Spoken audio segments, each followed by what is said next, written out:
বর্তমানে বাংলাদেশের সরকারকে, বাংলাদেশের যে ইন্টারিম গভর্নমেন্ট নামে যেটা চলছে, এটার আসলে বৈধতা কি? বাংলাদেশের যেই কোনো আইনের ভিত্তি, যেই কোনো আইনের বৈধতা, যেই কোনো আইন এটা কার্যকর হবে কিনা সেটা ডিপেন্ড করে আমাদের কনস্টিটিউশনের উপরে। আমাদের বাংলাদেশের একটা স্বাধীন দেশের একটা কনস্টিটিউশন আছে, পিপল রিপাবলিকস অফ বাংলাদেশের। এই সংবিধানটি 1972 সালে প্রণীত হয়েছে। বিভিন্ন সময়ে সময়ের প্রয়োজনে এটা অ্যামেন্ডেড হয়েছে। এখন পর্যন্ত এটাই হচ্ছে বাংলাদেশের প্রজাতন্ত্রের বৈধ আইনের ভিত্তি।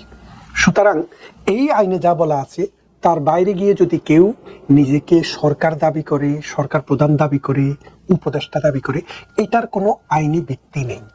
যদি কোনো বৈধ গভর্নমেন্ট থাকে, অর্থাৎ বাংলাদেশে কনস্টিটিউশনের ভিত্তিতে কোনো সরকার হয়, সেই সরকার চাইলে তাদেরকে বিচারের আওতায় নিয়ে আসতে পারবে। সুতরাং ডক্টর ইউনূসের যে সরকার, ডক্টর ইউনূসকে কেন্দ্র করে যে সরকার গঠিত হয়েছে, এটি বাংলাদেশের আইন অনুসারে, অর্থাৎ সংবিধান অনুসারে, প্রচলিত সংবিধান অনুসারে সম্পূর্ণ বেআইনি এবং অবৈধ সরকার। কেন বলছি আপনাকে বলি। আপনি যদি বাংলাদেশ কনস্টিটিউশনের 57 অনুচ্ছেদে যান, সেখানে কি বলা আছে যে বাংলাদেশের কোনো প্রধানমন্ত্রী যদি, নির্বাচিত প্রধানমন্ত্রী যদি সরকারের পদ থেকে, অর্থাৎ তার পদ থেকে পদত্যাগ করেন, অথবা উনি যদি সংসদে আস্থা হারান, অথবা একজন মানুষ তো মারাও যেতে পারেন, কোনোভাবে যদি উনার পদ শূন্য হয়, তাহলে দুইটা ইস্যু। একটা হলো উনি বেঁচে থেকে যদি পদ শূন্য হয়, আরেকটা হলো উনি মারা যাওয়ার পর যদি পদ শূন্য হয়। বেঁচে থাকার পর যদি পদ শূন্য হয়, উনি যদি পদত্যাগ করেন, অথবা ওনাকে যদি বাধ্য করে পদত্যাগ করানো হয়, অথবা সংসদ কর্তৃক যদি তিনি অপসারিত হন, তাহলে পরবর্তীতে একজন প্রধানমন্ত্রী নিয়োগ হওয়ার আগ পর্যন্ত উনি ওই পদে বাংলাদেশের বৈধ প্রধানমন্ত্রী হিসেবে বিবেচিত হবেন। যেহেতু প্রধানমন্ত্রী শেখ হাসিনা বেঁচে আছেন, তাকে দেশ ত্যাগ করতে বাধ্য করা হয়েছে, এবং ধরলাম আমরা জানি না যে উনি নিজে পদত্যাগ করেছেন নাকি তাকে বল প্রয়োগ করে পদত্যাগ করানো হয়েছে। উনি স্বেচ্ছায় পদত্যাগ করুন অথবা বল প্রয়োগ করে পদত্যাগ করানো হোক, উনি কিন্তু পরবর্তী প্রধানমন্ত্রী নির্বাচিত হওয়ার আগ পর্যন্ত বাংলাদেশের বৈধ প্রধানমন্ত্রী, এবং আজকেও তো এখনো প্রধানমন্ত্রী। দ্বিতীয়ত, একটা সময়ে বাংলাদেশের কনস্টিটিউশনে তত্ত্বাবধায়ক সরকার ব্যবস্থার একটা বিধান ছিল।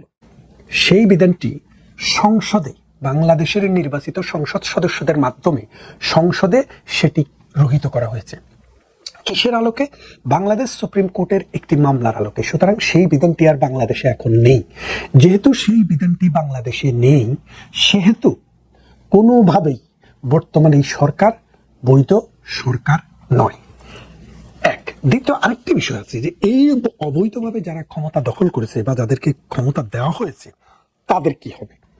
সংবিধানের 142 অনুচ্ছেদে কিভাবে কোনো কিছু সংযোজন বিযোজন করতে গেলে, অর্থাৎ আমাদের আইন যেটা আছে, কনস্টিটিউশনকে যদি বদলাতে হয়, কারা বদলাতে পারে? তত্ত্বাবধায়ক সরকার, ইন্টারিম গভর্নমেন্ট। তারা কি আমাদের বাংলাদেশের আইনের ভিত্তিকে কি তিনি বদলাতে পারেন? পারেন না। কেন পারেন না? কারণ বদলাতে হলেও পার্লামেন্ট লাগবে, অর্থাৎ জনগণের উইশ হচ্ছে পার্লামেন্ট। এই পার্লামেন্টের ইচ্ছার ভিত্তিতে, সংখ্যাগরিষ্ঠতার ভিত্তিতে কখনো কখনো বাংলাদেশ কনস্টিটিউশন দুষ্পরিবর্তনীয় বলে। কেন বলে? বাংলাদেশ কনস্টিটিউশনের দুইটা পার্ট আছে। একটা পার্ট হচ্ছে মানুষের ফান্ডামেন্টাল রাইট, এবং কিছু স্পেসিফিক আর্টিকেলকে বলা হয়েছে যে এই আর্টিকেলগুলো সংসদের 300 জন সদস্য একসাথে ভোট দিয়ে পরিবর্তন করতে পারবে না। এটার জন্য লাগবে হলো গণভোট, অর্থাৎ যেগুলা আমাদের 1972 সালে প্রণীত সংবিধানের, যেটা আজকে পর্যন্ত বেঁচে আছে, সেটার যে ফান্ডামেন্টাল স্ট্রাকচার, এটাকে চেঞ্জ করতে হলে প্রথমে গণভোট দিতে হবে। গণভোটে যদি এটা পরিবর্তনের বিধান মানুষ অনুমোদন করে, যেমন হ্যাঁ না ভোট হয়েছিল আগে, সেই ভোটে যদি অনুমোদন করে, তাহলে সেটা বদল করা যায়। আর যদি সেটা গণভোটে অনুমোদন না করে, সেটা বদল করা যায় না।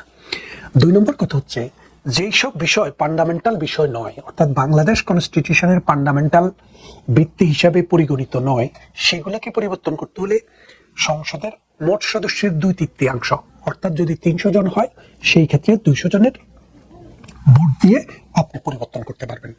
তার মানে হচ্ছে বাংলাদেশ সংবিধানকে পরিবর্তন করা, বাতিল করা বা যত কিছুই করা হোক, সংসদের নির্বাচিত সদস্যদের মাধ্যমেই কিন্তু সেটা করতে হবে। বর্তমানে যেটা হয়েছে সেটা কিন্তু সংসদের ভোটে হয়নি। তৃতীয় আরেকটি বিষয় আসছে, অনেকে বলে থাকেন যে প্রেসিডেন্ট করেছেন, প্রেসিডেন্ট তো নির্বাচিত, কিন্তু বাংলাদেশ কনস্টিটিউশনে প্রেসিডেন্টকে এইরকম কোনো ক্ষমতা প্রদান করা হয় নাই। আর এই ক্ষমতা যদি প্রদান করতে হয় তাহলে সেটা পার্লামেন্ট করবে। বলা আছে যদি পার্লামেন্ট কর্তৃক উনি রিকোয়েস্টেড হন, অর্থাৎ ওনাকে যদি রিকোয়েস্ট করা হয় পার্লামেন্ট থেকে যে আপনি সংসদকে ভেঙে দেন, প্রধানমন্ত্রী কি করলো? পদত্যাগ করলো। পদত্যাগ করে উনি যদি বলে যে আপনি পার্লামেন্ট ভেঙে দেন, তারপরে উনি ভেঙে দিতে পারেন। কিন্তু সেই ক্ষেত্রে প্রধানমন্ত্রী শেখ হাসিনা কখনো ওনাকে সেই রকম আদেশ বা অনুরোধ করেননি। এবং যদি সংসদ ভেঙেও যায় তাহলে পরবর্তী সংসদ নির্বাচন হওয়ার আগ পর্যন্ত এক্সিস্টিং যে সংসদ সদস্য এবং সংসদ আছে সেটা বৈধ থাকে। তার মানে হচ্ছে কোনোভাবেই আজকের কোনো সংসদ সদস্য, আজকের কোনো মন্ত্রী, আজকের কোনো প্রধানমন্ত্রী এখনো বাংলাদেশের যে আইন মোতাবেক, আইন কাঠামো মোতাবেক আমাদের রাষ্ট্র পরিচালনার দায়িত্বে আছেন। আর যারা রাষ্ট্র পরিচালনার নামে তত্ত্বাবধায়ক সরকার বা অন্তর্বর্তীকালীন সরকার নামে আছেন তারা আইনগত কোনো ব্যক্তির উপরে নেই। সংবিধানে একটি কথা সুস্পষ্টভাবে বলা আছে, যদি কোনো ব্যক্তি, কোনো গোষ্ঠী জোর করে এইভাবে ক্ষমতা দখল করে, ক্ষমতা দখলে সহযোগিতা করে, অথবা তারা এই ক্ষমতা দখল প্রক্রিয়ায় অংশগ্রহণ করে, তাহলে বাংলাদেশের আইনে তাদেরকে যে সর্বোচ্চ শাস্তি আছে সেই শাস্তিতে তাদেরকে দণ্ডিত করা হবে। বাংলাদেশের আইনে সর্বোচ্চ শাস্তি হচ্ছে মৃত্যুদণ্ড। অর্থাৎ ডক্টর ইউনূস সহ যারা সরকারে আছেন তারা এই কনস্টিটিউশন অনুসারে বাংলাদেশের এখন কিন্তু মৃত্যু পরোয়ানা মাথায় নিয়ে আছে। বাংলাদেশের কনস্টিটিউশনে একটি ধারায় বলা আছে যে বাংলাদেশের এমন কোনো আইন হতে পারবে না যেটা মানুষের মৌলিক মানবাধিকারের টোটাল পরিপন্থী, অর্থাৎ স্পিরিট অফ কনস্টিটিউশন। এই যে এই কনস্টিটিউশন যে স্পিরিট, এটা যা রক্ষা করার জন্য বলা হয়েছে, সেই রকম বিরোধী কোনো আইন যদি সংবিধানে প্রণীত হয় তাহলে যেই অংশটুক সংবিধানের ফান্ডামেন্টাল স্পিরিটের সাথে যায় না সেটুক অটোমেটিক্যালি নাল এন্ড ভয়েড, অর্থাৎ এটি কোনো আইন নয়। অর্থাৎ সুপ্রিম কোর্ট বলেছে যে পঞ্চম সংশোধনী বা ওই যে ইন্ডেমনিটি অধ্যাদেশ এটি বাংলাদেশের সংবিধানের অংশ নয় এবং এটিকে পাশ করাও যাবে না। সুতরাং ওটি আইনই ছিল না। তো সেই জন্য বলছি এই সংবিধানটিকে কোনোভাবে অ্যাব্রোগেশন করার, সাসপেন্ড করার কোনো ক্ষমতা বর্তমান সরকারের নেই। মজার ব্যাপার হচ্ছে দেখেন, এই সরকার যখন ক্ষমতা গ্রহণ করে তারা কিন্তু এই সংবিধানটিকে সাসপেন্ডেড করেনি অথবা এটাকে অ্যাব্রোগেট অর্থাৎ এটাকে বাতিল ঘোষণা করেনি। উনি কিন্তু শপথ দিয়েছেন বাংলাদেশের প্রেসিডেন্টের কাছে। তার মানে হচ্ছে প্রেসিডেন্ট একটা কনস্টিটিউশনাল প্রতিষ্ঠান, এই কনস্টিটিউশনাল প্রতিষ্ঠানের কাছেই কিন্তু উনি শপথ দিয়েছেন। এবং জায়গায় জায়গায় মামলা দেওয়া হচ্ছে। এই মামলাগুলো কিসের ভিত্তিতে দেওয়া হচ্ছে?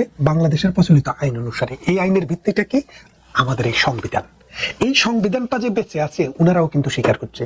এই সংবিধান যদি বেঁচে থাকে তাহলে উনাদের ক্ষমতা চালানো, ক্ষমতা দখল করা কোনোভাবেই বৈধ নয়।